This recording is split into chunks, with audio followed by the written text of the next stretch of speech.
Movie की starting में हम माइकल को देखते हैं जो कि जैक्सो का शिकार हो चुका है और खुद को एक जानलेवा हेलमेट में बंधा पाता है। माइकल खुद को कमरे में देखकर पहले ही परेशान था और दर्द से चिल्ला रहा था। इतने में जैक्सो का मैसेज ऑन होता है तो जैक्सो माइकल को बताता है कि आखिर तुम्हें यहाँ क्यों लाया गया है। माइकल सुनने के लिए बेताब था कि आखिर मुझे यहाँ क्यों लाया गया और मेरी ये हालत किस लिए की गई। तो यहाँ हमें पता चलता है कि माइकल पुलिस का खबरी था और वो लोगों की इंफॉर्मेशन इकट्ठी करके पुलिस को देता था, यही उसका काम था। जिक्सो के अकॉर्डिंग माइकल ने बहुत से लोगों की इंफॉर्मेशन पुलिस को देकर उनको अरेस्ट करवाया और उनकी लाइफ बर्बाद की। अब जिक्सो माइकल को बताता है कि तुम्हारे पास सिर्फ 1 मिनट का टाइम है। अगर तुम्हें इस जानलेवा हेलमेट से बचना है तो तुम्हारे पास सिर्फ 1 मिनट का टाइम है। इस 1 मिनट के अंदर अंदर वो इसे हिंट देता है, तुम्हारी आईज के अंदर की छुपी हुई है तो तुम इस की को निकालो और अपना ये हेलमेट खोलो और यहाँ से तुम फ्री हो जाओगे। जिक्सो माइकल को कहता है कि मैं देखना चाहता हूँ जिन 2 आँखों से तुम लोगों पर नजर रखते हो, क्या उनमें से एक आँख भी सेक्रीफाइस कर पाओगे, वो भी खुद की जान बचाने के लिए। माइकल के लिए ये सब करना बहुत मुश्किल था, लेकिन फिर भी टाइम बहुत कम था और उसे अपनी जान बचानी ही थी। वो फिर भी अपनी पूरी कोशिश करता है अपनी जान बचाने की, बट उसी वक्त उसका टाइमर बंद हो जाता है और माइकल को दिया गया टाइम भी फिनिश हो जाता है और अब उसका हेलमेट बंद हो जाता है और बहुत बुरी तरह से वो मर जाता है। अब हमें सीन दिखाया जाता है डिटेक्टिव एरिफ की अपने बेटे से बहस हो जाती है और वो उसे यहाँ से जाने को कह देता है और उसका बेटा यहाँ से नाराज़ होकर चला जाता है। उसके बाद जब डिटेक्टिव एरिफ अपने घर आता है तो उसे रियलाइज़ होता है कि उससे गलती हुई है। कुछ देर बाद डिटेक्टिव एरिफ को कॉल आती है डिटेक्टिव एलिसन की। वो उसे क्राइम सीन पर बुलाती है जहाँ माइकल की डेथ हुई थी और माइकल ने वहाँ पर डिटेक्टिव के लिए एक नोट छोड़ा था। तो यहाँ हमें पता चलता है कि माइकल किसी और का नहीं बल्कि एरिक का ही खबरी था और वो लोगों की इंफॉर्मेशन इकट्ठे करके एरिक को ही प्रोवाइड करता था। दीवार पर बनाए गए नोट और हेलमेट के लोगो से वो समझ गया कि ये जैक्सो का काम है और इसी तरह से एरिफ बाकी सब डिटेक्टिव के साथ मिलकर जिक्सो की सीक्रेट एग्जैक्ट लोकेशन को फाइंड आउट कर ही लेता है, जहां जिक्सो उन्हें कैंसर की वजह से कमजोर हालत में नजर आता है। डिटेक्टिव जिक्सो को कहता है कि आखिर हमने तुम्हें ढूंढ ही लिया। तब जिक्सो उनको बताता है कि तुमने नहीं बल्कि मैंने अपनी स्मार्ट प्लानिंग की वजह से तुम लोगों को यहाँ बुलवाया है अपने ट्रैक में फंसाने के लिए। डिटेक्टिव ने वहाँ लगे सेटअप मॉनिटर में देखा कि जिक्सो ने उसके बेटे के अलावा और भी बहुत सारे लोगों को कैद करके रखा है और वो रूम है एक ऐसा रूम जहाँ पर पॉइजन गैस है। अब इस रूम से बचने के लिए उनके पास मैक्सिमम 2 घंटे बचे हैं। अगर इन 2 घंटों में वो नहीं निकले तो वो वहीं तड़प तड़प कर मर जाएंगे। अब जैक्सो माइकल को एक इम्पोर्टेंट बात बताता है। वो उसे बताता है कि इस रूम में वो लोग हैं जिनको तुमने झूठे इल्जामों में माइकल के थ्रू अरेस्ट करवाया था। और जैक्सो डिटेक्टिव को ये भी बताता है कि रूम में बैठे जितने भी लोग हैं उनको अभी तक ये नहीं पता कि डैनियल तुम्हारा बेटा है, वरना वो उसे बदले की वजह से जान से मार देते। अब जैक्सो उसे बताता है कि तुम चाहो तो अपने बेटे को बचा सकते हो। अगर तुम मेरी गेम के रूल के हिसाब से चले और टास्क में जीत गए तो तुम अपने बेटे को ज़रूर बचा सकते हो। जिक्सो के गेम के कुछ रूल्स थे तो वो अपनी गेम के रूल्स के अकॉर्डिंग एरिफ को अकेले बुलाकर उससे कुछ बात करता है। जैक्सो से बात करने के दौरान एरिफ को ये रियलाइज़ होता है कि जैक्सो उसके बारे में बहुत कुछ जानता है, जैसे कि 5 ईयर अगो एरिस एक पुलिस वाला था और वो लोगों को बहुत टॉर्चर किया करता था ताकि वो लोग अपना गुनाह कबूल कर सकें। एक बार तो उसने एक कैदी के दांत तक तोड़ दिए और झूठे केस बनाने में माहिर था। लोगों को झूठे केसों में फंसाना उसके बाएं हाथ का खेल था। एरिफ को वो अपने जिक्सो होने का भी रीज़न बताता है।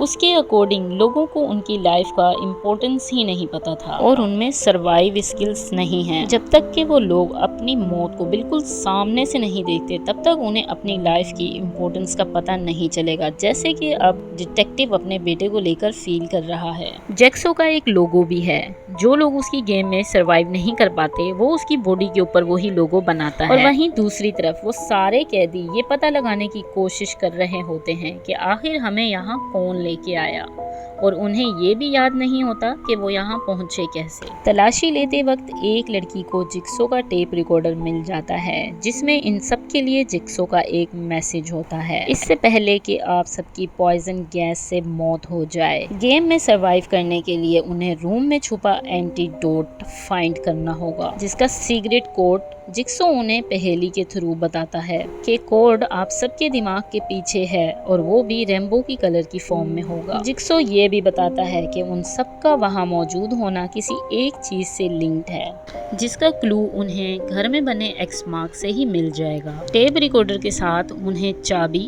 और एक नोट भी मिलता है जिसमें ये साफ मेंशन होता है कि उन्हें की से यहाँ के डोर नहीं खोलने। लेकिन वेविये जिक्सो के मैसेज को और उसकी वार्निंग को इग्नोर करते हुए की से डोर ओपन करने की कोशिश करता है। अब की लगाते ही डोर के पीछे लगी ट्रिगर ऑन हो जाती है और सीधा बुलेट उसकी आंख के आर पार हो जाती है जिससे उसकी फौरन डेथ हो जाती है। अब जिक्सो ने ये की दो रीजन से दी थी।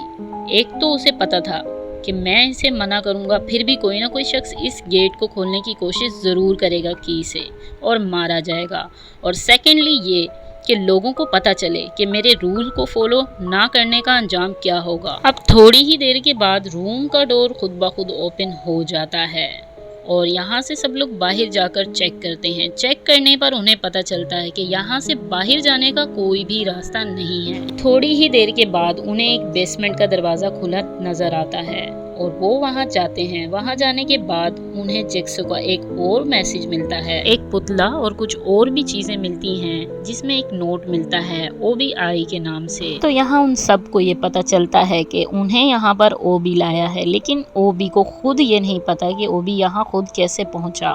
अब जिक्सो अपने मैसेज में ये बताता है कि उसने 2 पॉइजन के एंटीडोट भट्टी में छुपा के रखे जिसमें से एक OB का इनाम है। OB को एंटीडोट इनाम इसलिए मिल रहा है क्योंकि वो सब कैदियों को यहाँ लेकर आया। अब दूसरा मैसेज किसी एक का रिकॉर्डेड मैसेज था और वो ये था, When you are in hell, only the devil can help you out। ये मैसेज ख़त्म होने के बाद कोई भी इस मैसेज के ऊपर ध्यान नहीं देता और सब लोग OB के पीछे हाथ धो के पड़ जाते हैं। लेकिन फिर भी OB किसी से ना डरते हुए अपना एंटीडोट लेने के लिए भट्टी में चला जाता है और वहाँ से वो सक्सेसफुली एक एंटीडोट ले भी लेता है। लेकिन लालच बुरी बला, वो दूसरा एंटीडोट लेने के लिए भट्टी में रुक जाता है और वहीं भट्टी बंद हो जाती है और आग लगना शुरू हो जाती है। अब OB चिल्ला चिल्ला कर बहुत बुरी तरह भयानक मौत मर जाता है। बाद में चेक करने पे उन लोगों को एक और रूम भी मिल जाता है।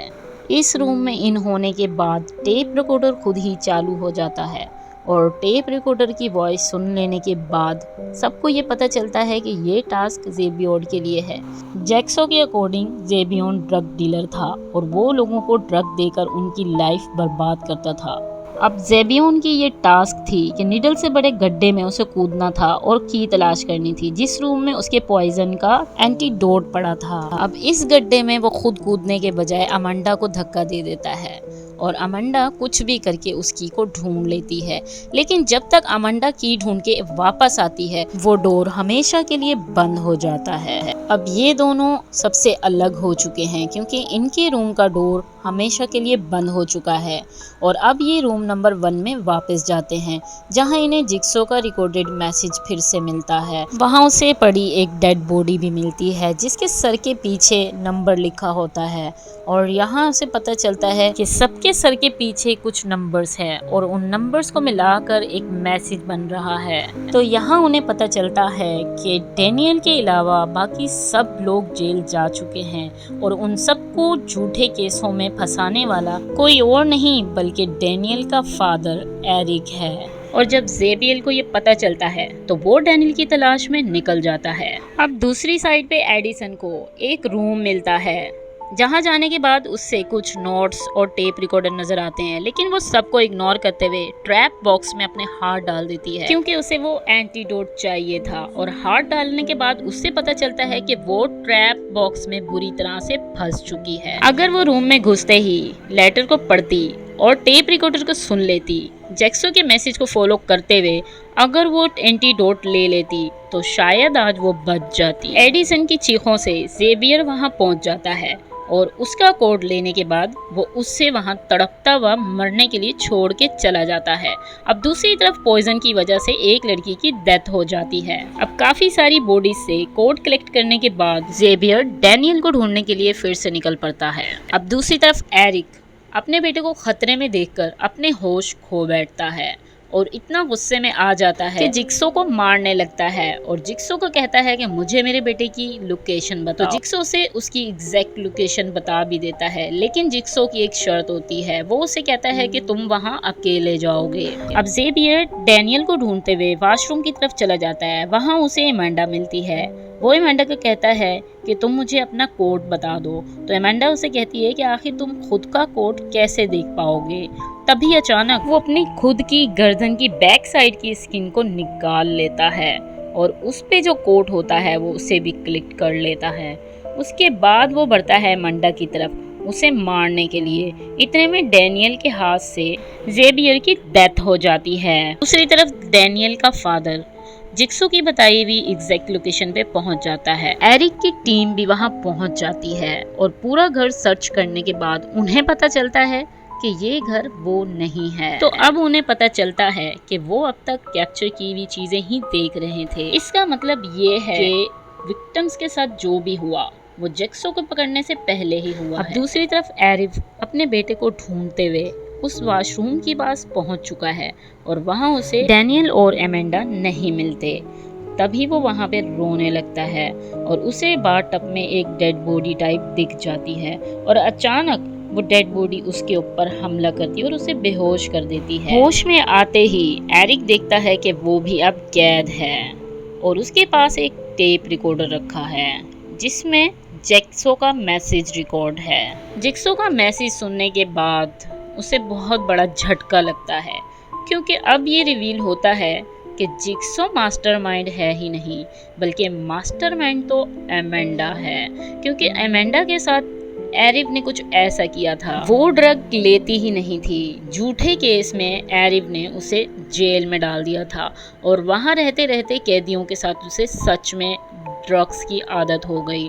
उसके बाद जिक्सो ने उसे कैद करके उसकी ड्रग की आदत खत्म करवाई। एमेंडा जिक्सो से इम्प्रेस होकर उसके अंडर काम करने लगी। तो यहाँ पे उसका पहला शिकार था एरिक और वो कैदियों के साथ मिलकर उनके साथ कैदी बन जाती है क्योंकि वो अपने मिशन को खुद अंजाम देना चाहती थी। जिक्सो एरिक को ये भी बताता है कि तुम्हारा बेटा बिल्कुल सेफ जगह पर है। उसके बाद एमेंडा गेम ओवर कहकर डोर क्लोज कर देती है। अब जिक्सो की क्रेवी स्माइलिंग के बाद मूवी यहाँ पर एंड हो जाती है। इस मूवी का पार्ट 2 आपको कैसा लगा? अगर इसका पार्ट 3 भी आपको चाहिए तो मुझे कमेंट करें और मेरी वीडियो को लाइक करके चैनल को सब्सक्राइब कर लें, साथ लगी बेल आइकन को भी प्रेस करें ताकि मेरी वीडियो की नोटिफिकेशन आपको टाइम टू टाइम मिलती रहे।